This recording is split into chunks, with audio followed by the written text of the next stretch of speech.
భయ్యా ఇప్పుడే మిత్రమండలి మూవీ చూసి వస్తున్నా. సినిమా అయితే మాత్రం నిజం చెప్తున్నా, ఒక జాతిరత్నాలు సినిమా తర్వాత అంత గొప్ప సినిమా అనిపించింది నాకైతే మాత్రం. నిజంగా చాలా అంటే చాలా కామెడీ అయితే మామూలుగా లేదు. నిజంగా పిల్లలతో పెద్దలు వచ్చి పక్క సీట్లో ఉన్నవారైతే పడి నవ్వుతున్నారు భయ్య. అసలు నిజంగా ఎంత కామెడీ.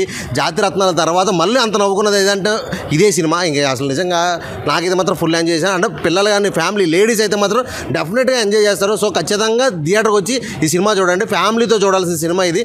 ఇలాంటి కామెడీ సినిమాలు చాలా రేర్గా వస్తాయి. సో డెఫినెట్గా మిస్ కాకుండా చూడాల్సిన సినిమా ఇది. ఒక జాతిరత్నాల్లో చూసే ఉంటారు ఫ్రెండ్స్ క్యారెక్టర్లు ఎలా ఉంటాయి. సో అంతకు మించి చేశారు. నిజంగా నెక్స్ట్ స్టెప్ వేశారు అనుకోవచ్చు. అంటే మన డైరెక్టర్ గారు అనిరుద్ధ్ గారు తెలుసు కదా, అసలు నిజంగా ఆయన కూడా ఇందులో మంచి రోల్ చేశారు. హైలైట్ అనిపించింది సినిమాలో.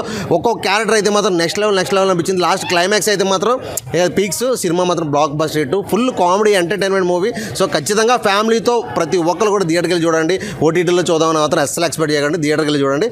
సూపర్. ఇప్పుడే మిత్రమండలి మూవీ చూసాను అన్న. అసలు మూవీ అయితే అసలు ఫన్ రైడ్. ఫుల్గా నవ్వుకున్నాము ఫస్ట్ నుంచి కూడా. స్టార్టింగ్ నుంచి ఎండింగ్ వరకు అసలు ఫుల్ అంటే ఫుల్. నాకైతే బుగ్గలు నొప్పులు వచ్చేసినాయి. అసలు మెయిన్ చెప్పాలంటే అసలు నలుగురు ఫ్రెండ్స్ క్యారెక్టర్లు అయితే అసలు హైలైట్. ప్రతి సీను మనకి అసలు నవ్వుతూనే ఉంటాము. ప్రియదర్శి క్యారెక్టర్ అయితే అసలు హైలైట్ ఉంది. ఫుల్ లెంగ్త్ కామెడీ రోల్ చేశారు. ఇది జాతిరత్నాలు అనుకుంటే జాతిరత్నాలను మించిపోయి ఉంది సినిమా. ఇందులో అయితే ఇంపార్టెంట్ క్యారెక్టర్ అని అసలు ఒక క్యారెక్టర్ ఉంటుంది. అసలు ఆ క్యారెక్టర్ అయితే అసలు పగలబడి నవ్వుకుంటాము. అందులో అసలు ఇంటర్వెల్ ట్విస్ట్ ఉంటుంది భయ్య. ట్విస్ట్ కూడా అసలు కామెడీ భయ్య. ప్రతి సీన్ను కూడా ఇంత కామెడీగా డైరెక్టర్ గారు అసలు ప్రతి ఫ్యామిలీ ఎంటర్టైన్ అయ్యేలా తీశారు. ప్రతి ఒక్కరు థియేటర్కి వచ్చి ఖచ్చితంగా నవ్వుకొని వెళ్తారు.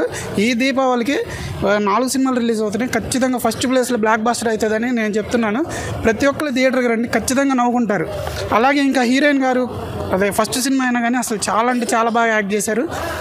బ్రహ్మానందం గారు చిన్న గెస్ట్ అపీరెన్స్ ఇచ్చిన ఆయన కూడా అసలు చాలా బాగుంది. ఆ సాంగ్లో డ్యాన్స్ కానీ అన్నీ బాగున్నాయి. జంబలాల గింబల అన్న సాంగ్ అయితే అసలు థియేటర్ అంతా ఫుల్ ఎంజాయ్ చేశారు. అసలు గోల చేశారు ఆ సాంగ్ అయితే. మ్యూజిక్ కూడా చాలా బాగుంది. And second half car chasing scene అయితే అసలు వేరే లెవెల్ అని చెప్పుకోవచ్చు. అసలు ఆ సీన్లో అయితే కామెడీ ఇంకా వెరీ అసలు చాలా ఫన్గా చాలా అంటే చాలా బాగా తీసుకున్నారు.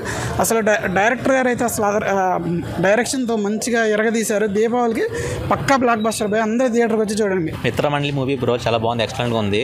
చాలా అంటే జాతిరత్నం 2.0 అనిపించింది. ఫుల్ కామెడీ ఫస్ట్ హాఫ్ నుంచి సెకండ్ హాఫ్ వరకు ఫుల్ కామెడీ ఉంటుంది. అండ్ ప్రియదర్శిని యాక్టింగ్ కానీ, నిహారిక పర్ఫార్మెన్స్ కానీ, సత్య గారి క్యారెక్టర్ కానీ ఇంపార్టెంట్ అని చెప్పేసి మధ్యలో వస్తుంటాయి ఇంట్రడక్షన్ సీన్స్ కానీ ఎక్సలెంట్ అనిపించింది. ఆ ఎడిట్ కానీ, డిఏ కానీ, సౌండ్ ఆర్ఆర్ కానీ మంచి ఎక్సలెంట్గా అంటే కామెడీ పర్పస్లో చూస్తే మనకి మంచిగా ఎంజాయ్ చేయొచ్చు అన్నమాట. అంటే ఇప్పుడు దివాళీకి మంచి వైబ్ ఉన్న కామెడీ పర్పస్లో మనం ఫుల్ ఎంజాయ్ చేసి ట్రస్ ఉంటే వాళ్ళు ఉంటారు కదా చాలామంది, వాళ్ళంతా థియేటర్కి వచ్చి చూస్తే వాళ్ళ ట్రస్ అంతా పోతుంది. అంతలా కామెడీ ఉంది. మీరు దగ్గర ఉన్న థియేటర్స్కి వెళ్ళి watch full movie. Thank you. Full entertainment. నవ్వుకున్నాం బాగానే. దివాళీ బ్లాక్ బస్టర్ అనుకో. ప్రియదర్శి యాక్టింగ్ అనిపించింది. ప్రియదర్శి యాక్టింగ్ చాలా బాగా చేసింది. కేవీ అనుదీప్ అన్నది బాగుంది. కేవీ అనుదీప్ సినిమా ఏం నచ్చింది? ఇంకా ఫన్ బాగుందా? బాగుంది గెస్ట్ క్యారెక్టర్ ఇంపార్టెంట్ క్యారెక్టర్ బాగుంది. హాయ్ బ్రో, ఎలా అనిపించింది సినిమా ఎట్లా అనిపించిందంటే F3 తర్వాత ఇలాంటి కామెడీ అనుకున్నాం, కానీ సెకండ్ హాఫ్ మాత్రం బతికిచ్చింది సినిమాని. సినిమా సెకండ్ హాఫ్ బతికిచ్చింది. అంటే కామెడీ అంటే మరీ గొడ్డలు దించుకునేంత నవ్వుకోలేము, కానీ పర్లేదు బాగుంది. ఒకసారి చూడొచ్చు సినిమా అంతే. F3 రేంజ్లో ఉండిద్దని అందరూ ట్రోల్ చేసేవాళ్ళు, కానీ సెకండ్ హాఫ్ మాత్రం బతికిచ్చింది మూవీ. హానెస్ట్ రివ్యూగా చెప్పాలంటే ఇది ఏదో కనపడుతున్నాను కాదు. Okay, thank you. Hi guys, ఇప్పుడే మిత్రమండలి మూవీ చూసాము. మూవీ చాలా బాగుంది. నిజం చెప్పాలంటే జాతిరత్నాలు మూవీ కన్నా ఎక్స్ట్రీమ్లీ ఇంకా చాలా అంటే చాలా బాగుంది. ఎవరైనా ఒకవేళ టెన్షన్ లేదంటే ఏదైనా స్ట్రెస్ అయ్యేలా ఫీల్ అయ్యేలా ఉంటే ఈ మూవీకి వస్తే 2 hours నిజంగా ఎంటర్టైన్ అవ్వచ్చు. కాబట్టి కంపల్సరీ ప్రతి ఒక్కరు చూడాల్సిన మూవీ ఇది. ఫ్యామిలీతో వచ్చి మంచిగా ఎంజాయ్ చేసి 2 hours మంచిగా ఫుల్ హ్యాపీగా ఎంజాయ్ చేయొచ్చు. మీ టికెట్ అమౌంట్ అయితే ఎక్కడ వేస్ట్ అవ్వదు. 2 hours కంటిన్యూగా హ్యాపీగా ఫీల్ అవుతుంది. హాయ్ బ్రో, ఇప్పుడే మిత్రమండలి మూవీ చూశాను. చాలా అంటే చాలా బాగుంది. మంచి కామెడీ ఎంటర్టైన్మెంట్, సీన్స్ కూడా చాలా బాగున్నాయి. క్లైమాక్స్ సీన్ అయితే సూపర్ ఉంది. సాంగ్స్ కూడా చాలా బాగున్నాయి. బ్రహ్మానందం గారు వచ్చినప్పుడు అయితే అసలు గూస్ బంప్స్ వస్తాయి. చాలా బాగుంది. సాంగ్స్ బాగున్నాయి. జాతిరత్న దీపావళికి మంచి కామెడీ ఎంటర్టైన్మెంట్ అనుకోవచ్చు బ్రో. చాలా బాగుంది. హాయ్ ఫ్రెండ్స్, ఇప్పుడే సినిమా నుంచి బయటకు వచ్చే మిత్రమండలి సినిమా.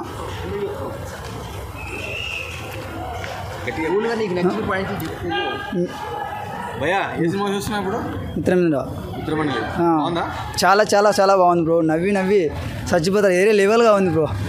అసలు జాతిరత్న 2.0 ఉంది బ్రో. అవును బ్రో, వచ్చాడు బ్రహ్మానందం వచ్చాడు. అసలు ఏరే లెవెల్ బ్రో, ఆ సాంగ్, ఆ మ్యూజిక్, అసలు ప్రతి పాయింట్లో ప్రతి కామెడీ బ్రో. అసలు ఏరే లెవెల్లో ఉంది బ్రో సినిమా. దివాళీకి మంచి హిట్ కొట్టిన. అవును బ్రో, దివాళీకి బాగా super hit cinema bro. Priyadarshan గారు ఇందులో హీరో క్యారెక్టర్ లేకపోతే